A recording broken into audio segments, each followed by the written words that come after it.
بەس ئەمە لێرە بۆ ئاگاداریت موشەکەکە تیای نییە تەنها مەنەسەکەیە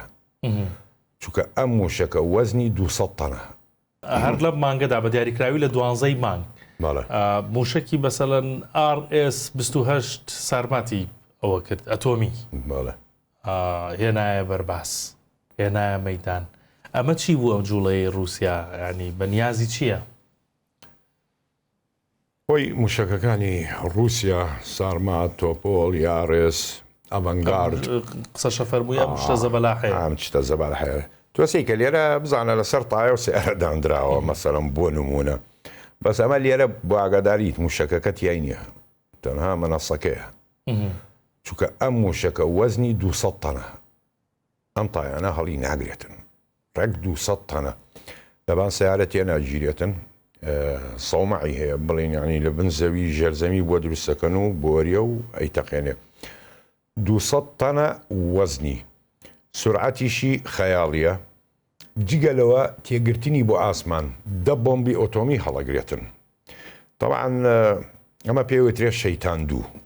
ینی سارمات شەیتان ناوەکەی لەلایەن ناتۆوە شەیتانی پێوترێ ئەمە ئەوە نییە لە طبقەی ستراتۆسفیر بەرز بێتەوە دابەزێتەوە ینی لە بچێتە بۆ شایی ئاسمان نەخێر ئەمە ئاگاتە طبقەی قاتی مانگی دەستکردەکان ئەلێوێنانە بەرزە بێتەوە ئەنجا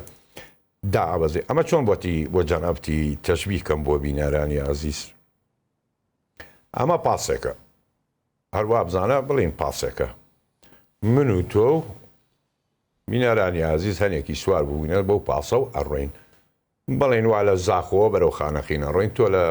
زاخۆ سەرەکەوی من و تۆ ئەڵێ من لە دهۆک داوەزم ئەوەی ترەڵێ لە هەولێر داوەزم ئەڵێ من لە کەرکووک داوەزم ئەو لە سلەیمانی داوەزێ تا کۆگەیتە خانەقی دەسەری پێەیە کە ئەفرێت دێتە خوارەوە ئەکرێتەوە لە ئاسمان دەم و شەک بڵاوە بێتەوە هەرێکی بۆ هەدەفی خۆی وەکو ئەوەی کە مەحەتە بۆی دیاری کراوە عینی حاڵ خۆشی هەر موشەکەکە کە دەرەچێتن لە ناوی مەرکەبەیە مناوەرەیەکی زۆر سەیری هەیە 35,000 کیلۆمەتر بە قسەی پۆتین مەدایەتی ئەمریکا ئەگەر سەیریکەی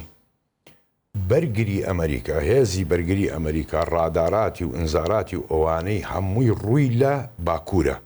بڵین قوتب شمالی ئەلاسکا و ئەنجا رووسیا دێت کە لێ بۆ ئەمریکا ئەگەر تێی بگرێتن رووسیا بەڵام ئەمە بۆی هەیە بسوڕێتەوە لە باکوورەوە بێتن ئەگەر سەریکەی هێزی ئاسمانی بەرگری یان ڕادارات شوۆنە 500 کیلۆمەتر بپارێزێ ئەم موشەکە بە دەوری ئاسوڕێتەوە ئەڕوا خۆی دوورەکاتەوە لە منزوماتە لە هەمان کاتە ئەتوانێت بەو سورعەتە مناوەرە بکە جێی خۆی بجوولێنێتەوە و بیگۆڕێ کە گەیشتە ئاسمانیش لێ کراوە ئیتردا یەک موشەکی سارمات بەشی وڵاتێکەکە وڵاتێکە بۆ تەختەکە ئێستا بۆ نمونە با بڵێن ئینگلترا یەک موشک سارمات کیفایەتە بۆ بەریتانیا یەکدانە جگە لەوەش بۆ ئاگاداریت رووسیا ئەو هەشت وڵاتی ئۆتۆمی هەیە کامە ئۆتۆمی بەهێزە ئەمریکا سارمات 4 جا لەوە بەهێزترە